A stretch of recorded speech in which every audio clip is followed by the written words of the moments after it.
pegar o caderninho de ficha de vocês, vão abrir lá na página 119, pegar o lápis, a borracha e prestar bastante atenção no que a gente vai fazer juntos, tá bom? Nós vamos fazer a página 119 e a página 120. Vamos lá? 1. O que eram as monções? Não é mansões, é monções. A gente aprendeu lá que as monções eram o quê? Eram expedições de exploração do território brasileiro. E essa exploração do território brasileiro, ela era feita especificamente por meio dos rios. Por isso que é chamada de monções. Então vamos escrever lá. Expedições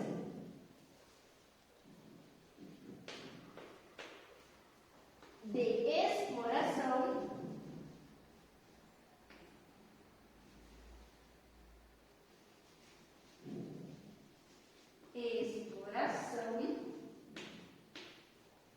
do território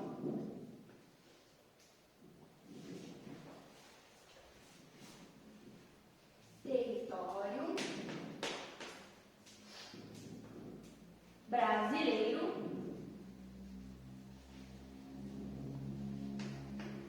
por meio dos rios.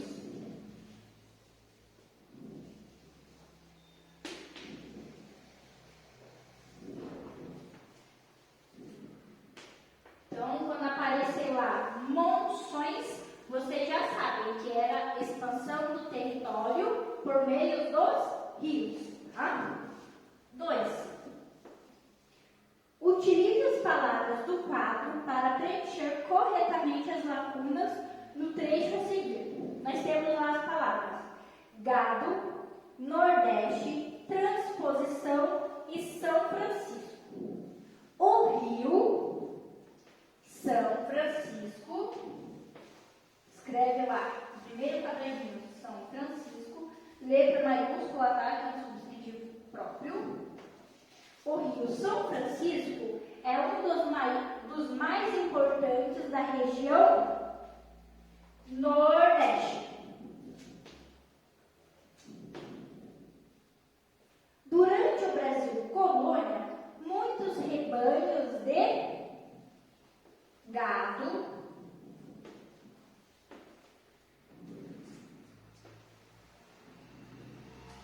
foram criados ao seu redor. Atualmente, as águas deste rio passam por uma obra de transposição.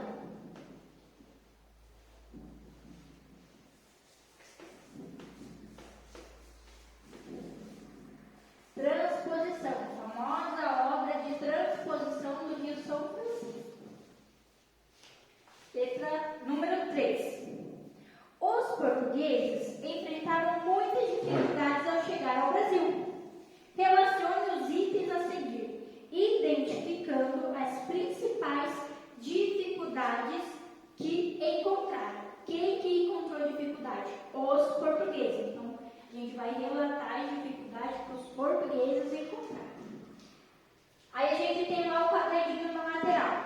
Locomoção, natureza, alimentação, indígenas e climas. A gente vai relacionar.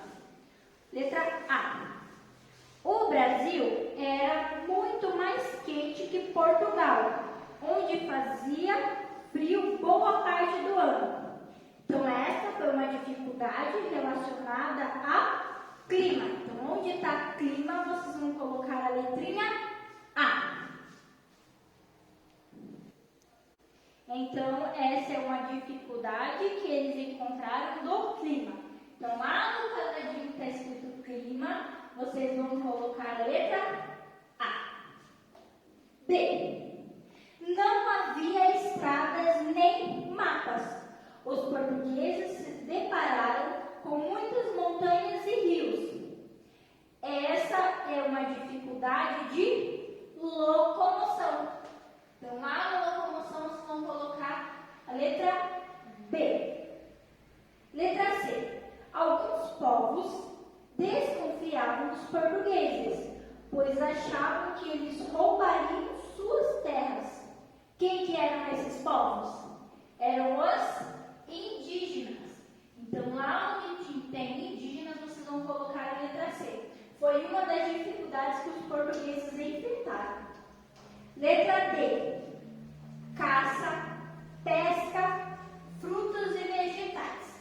Aqui, tudo era muito diferente do que os portugueses costumavam consumir. Então, essa é uma dificuldade relacionada à alimentação. Então, lá na alimentação, vocês vão colocar a letra D. E aqui existiam animais perigosos e plantas venenosas. Os portugueses também sofriam com os mosquitos. Então, uma dificuldade que eles encontraram foi na natureza. Então, lá na natureza, vocês vão colocar a letrinha E. Virando a página 120, nós temos uma imagem. E essa imagem é do mapa do Brasil, produzido por Giacomo Castellaldi entre o ano 1500 e 1565. Observem aí o mapa de vocês. Responda as perguntas. Letra A. Por que o mar está cheio de monstros? Por que o mapa está cheio de monstros? Ó, uma dica para vocês. Quem assistiu o filme do Piratas do Caribe vai entender que eles têm uma parte lá dos filmes que no mapa deles era representado de monstros. E eles sempre falam que o local onde estão os monstros é um local desconhecido. Por isso que é representado no mapa por monstro. Eles não conheciam, então era algo perigoso, algo inexplorado. Então, por isso que eles representavam por monstro, porque representava perigo. Se ninguém foi ali, então é perigoso. Então, era comum que os limites desconhecidos, que eles não conheciam, do território, fossem representados como habitados por monstros. Afinal, se tinha muito medo das regiões não exploradas. Quem assiste filme antigo aí nas embarcações de piratas, vocês vão ver isso bem presente.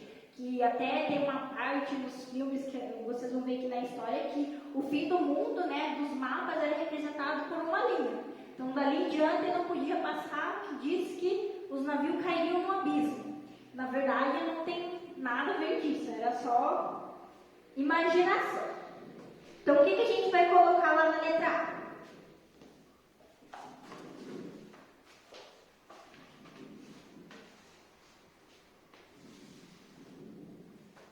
A Bruna vai colocar aqui uma resposta, tá? Era comum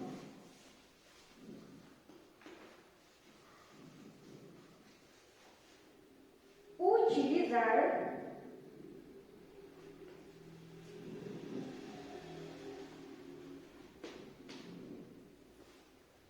imagens de monstros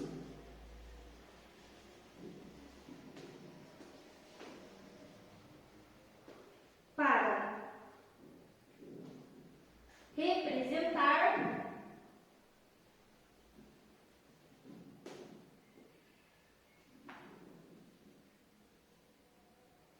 território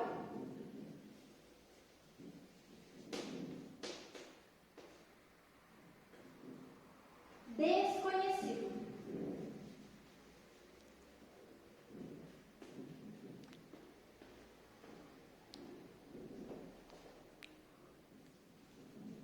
Por que eles representavam com monstros? Porque eles tinham muito medo do que não era descoberto. Letra B. Quem são as pessoas cortando madeira? Olha lá na figura. Dentro ali da palavrinha Brasil, a gente tem um monte de árvores, tem umas casinhas, tem um pessoal segurando com flecha, cortando madeiras. Quem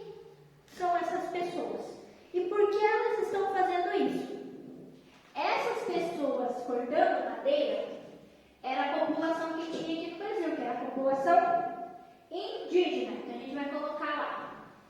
São os indígenas.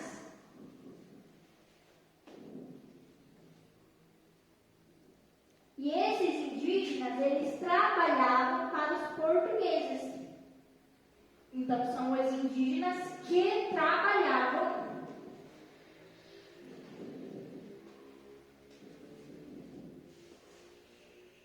para os portugueses.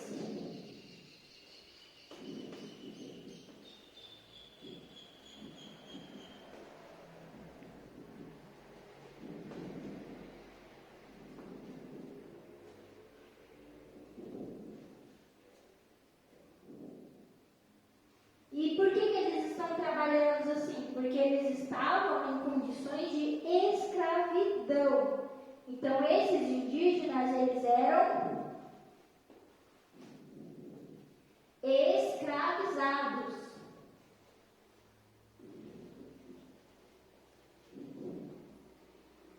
Lembra lá que a gente aprendeu no trimestre passado que a população indígena ela diminuiu por quê? Porque alguns desses indígenas eles não aceitavam essa condição e eles começaram a entrar em conflito com os portugueses. Então, aqueles que não eram escravizados acabaram sendo mortos pelo esse conflito e essa guerra de querer a liberdade e lutar por ela. Bom, então por hoje, pessoal, a gente encerra essa ficha de história e nos encontramos na próxima aula, tá? Um beijo e até a próxima aula. O território brasileiro, como conhecemos hoje, não se constituiu de uma só vez. Com a chegada dos portugueses, houve a apropriação das terras indígenas pelos colonizadores. A ocupação do território do Brasil aconteceu gradativamente, de acordo com diferentes períodos históricos e atividades econômicas, que se desenvolveram a partir da escravização de indígenas e africanos. A ocupação portuguesa começou pelo litoral, sem grandes avanços em direção ao interior. Os portugueses não encontraram riquezas metálicas no território brasileiro, então se dedicaram à extração do pau-brasil, cujas madeira e resina eram bastante utilizadas na marcenaria e na tinturaria. A partir do século XVII, houve o aumento do cultivo de cana-de-açúcar, que ocorreu em grandes propriedades de terra com o trabalho de africanos escravizados. Novos territórios foram ocupados em direção ao interior, com o desenvolvimento da pecuária nas margens do Rio São Francisco e na região em que hoje se encontram os estados do Sul. A região da Amazônia também começou a ser conquistada com a exploração das drogas do sertão, como o cacau, as ervas, o guaraná, entre outros. O século XVIII foi marcado pelas expedições ao interior da colônia, utilizando os conhecimentos territoriais dos indígenas escravizados. Elas visavam encontrar metais valiosos e pedras preciosas. A exploração do ouro permitiu maior ligação entre diferentes vilas e cidades, tornando o território um pouco mais integrado devido à atividade dos tropeiros, os viajantes que estabeleceram rotas comerciais. No final do século XVIII, o ciclo da mineração entrou em declínio. Então, o cultivo do café passou a se expandir, principalmente nos solos férteis do interior de São Paulo. Houve um maior desenvolvimento também da agricultura e da indústria. Na Amazônia, com a seringueira, árvore típica, teve início o ciclo da borracha, que contribuiu para a ocupação do território do atual estado do Amazonas. Além das atividades econômicas, os acordos diplomáticos também contribuíram para a consolidação do território brasileiro atual. Um exemplo foi a anexação do Acre ao Brasil, que aconteceu devido a acordos feitos com a Bolívia. No início do século XX, foram consolidadas as atuais fronteiras do território brasileiro, moldadas a partir desses tipos de acordos e da existência de fronteiras naturais, como rios.